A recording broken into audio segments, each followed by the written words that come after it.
स्वातंत्र्याच्या 75 वर्षानंतर संविधानाकडे पाहताना हा माझ्याकडील विषय आहे. ॲडव्होकेट दत्तात्रय आडत, वेळापूर तालुका माळशिरस, जिल्हा सोलापूर.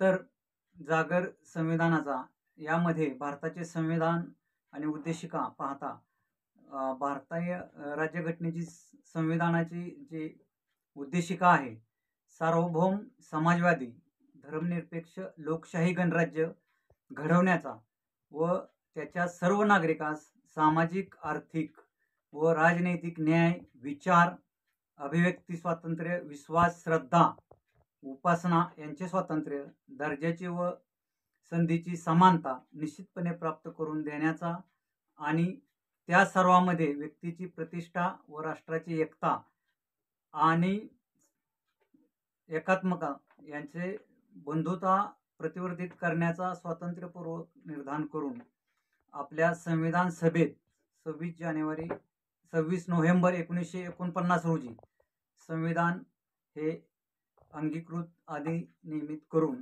स्वतःप्रती अर्पण करून घेत आहोत. अशी आपली उद्देशिका म्हणजेच राज्यघटना आहे. घटनेचे शिल्पकार डॉक्टर बाबासाहेब आंबेडकर आणि त्यांचे सहकारी यांनी त्या काळात सुमारे 75 वर्षापूर्वी आपली घटना अंमलात आली. त्यावेळेस ती किती अभ्यासपूर्ण आणि प्रगल्भ बुद्धिमत्ता वापरून त्या ठिकाणी पुढील हजारो वर्षांचा आढावा घेऊन ही राज्यघटना तयार केलेली आहे. तर या राज्यघटनेकडे आपण आता 75 वर्ष पाहतो आहोत. स्वातंत्र्याला मिळून 75 वर्ष पूर्ण झाली, तरी आपण संविधानाकडे पाहताना त्या ठिकाणी निरनिराळे प्रश्न आता सध्याच्या काळामध्ये आपल्याला दिसत आहेत. आता बघा, घटनेमध्ये पुरातत्व खाते किंवा पुरातन जे ठेवे आहेत, ज्या मोठमोठ्या महापुरुषांच्या समाधी आहेत, पर्यटन स्थळं आहेत, जुनी देवळं, मंदिर आहेत, ती जतन करणे आणि ती ठेवणे, आहे त्या अवस्थेत चांगल्या रीतीने ठेवणे, त्याची दुरावस्था होऊ न देणे, या प्रकारचे आपल्या घटनेमध्ये सूचित केलेले आहे.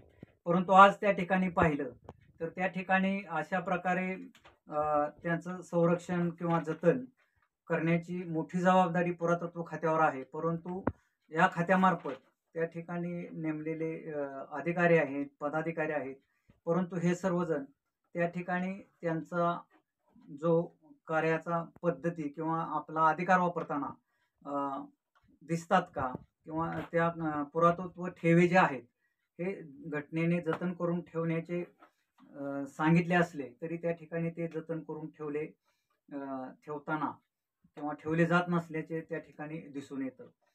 त्याचप्रमाणे आता घटनेमध्ये आपल्या सर्व निवडणुका ज्या आहेत, वेगवेगळ्या प्रकारच्या आपल्या पंचायत समित्या, राज्यसभा, या ज्या निवडणुका आहेत, या निवडणुकीबाबतीत ही सर्व घटनेमध्ये सूचित केलेलं आहे की ह्या निवडणुका कशा प्रकारे घेतल्या पाहिजेत, निपक्षपातीपणे ह्या निवडणुका झाल्या पाहिजेत. परंतु आज तशी परिस्थिती दिसते का, तर या प्रश्नाचं उत्तर त्या ठिकाणी निश्चितच सर्वांनी शोधणं आवश्यक आहे. आपले निवडणूक आयुक्त TN शेषन यांनी ज्या वेळेस त्यांचे अधिकार वापरले आणि त्या ठिकाणी घटनेप्रमाणे सर्व निवडणुका घेण्याचे त्या ठिकाणी त्यांनी ठरवले आणि त्याप्रमाणे कृती केली, त्यावेळेस निश्चितच या आपल्या घटनेमध्ये हे सर्व अगोदरच सूचित केलेले आहे किंवा घटनेमध्ये हे नमूद आहे त्याप्रमाणे त्यांनी निवडणुका घेण्याचा प्रयत्न केला. घटनेने दिलेले निवडणूक निर्णय अधिकाऱ्यांचे अधिकार त्यांनी वापरले आणि त्यावेळेस लोकांना निवडणूक अधिकारी यांना काय अधिकार आहेत किंवा कशा प्रकारे निवडणुका घेतल्या पाहिजेत याची प्रचिती आली. आता कायदेविषयक मार्गदर्शन करत असताना न्याय आपल्याद्वारे किंवा जस्टिस टू डोअर या मोहिमेअंतर्गत बऱ्याच गावामध्ये फिरण्याची त्या ठिकाणी संधी मिळाली. वाड्या वस्त्यावर घरोघरी दारोदारी जाऊन त्या ठिकाणी कायद्याचं मार्गदर्शन करण्याची संधी उपलब्ध झाली होती. त्यामध्ये गावोगावी दारोदारी वाड्या वस्त्यावर गेल्यानंतर त्या ठिकाणी कायदेविषयक जागरूकता करणं किंवा कायदेविषयक जागरण करण्याची संधी मिळाली त्यावेळेस मात्र त्या ठिकाणी बऱ्याच गोष्टी तेथील नागरिकांना माहिती नसल्याचं दिसून आलं. कायदेविषयक साक्षरता त्यांच्यामध्ये नव्हती. तंटामुक्तीची जी कल्पना आहे ही फार पुरातन काळापासून चालू आहे. घटनेमध्ये सुद्धा त्याबद्दल नमूद केलेलं आहे की तंटामुक्ती प्रत्येक गावोगावी तंटामुक्ती समित्या नेमल्या जातात.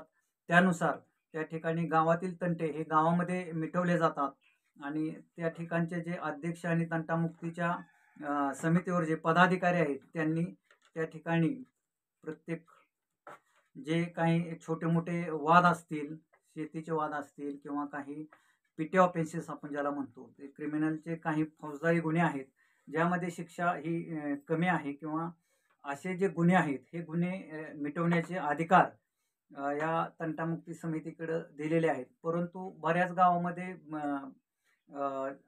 कायदेविषयक जागृती करताना गेल्यानंतर जाणवलं की त्या ठिकाणची तंटामुक्ती समिती असते याची कल्पनाच त्या ग्रामपंचायत किंवा पंचायतीला नाही.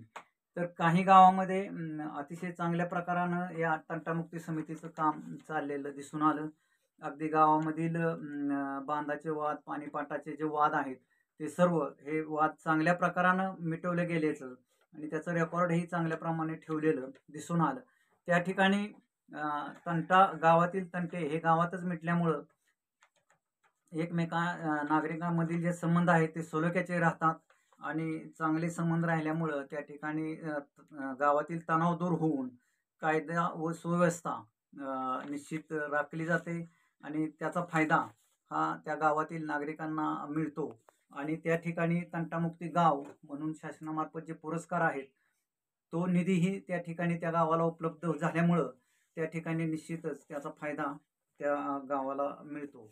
अशा प्रकारचे हे सर्व जे विषय आहेत हे आपल्या घटनेमध्ये नमूद केलेले आहेत. त्याचप्रमाणे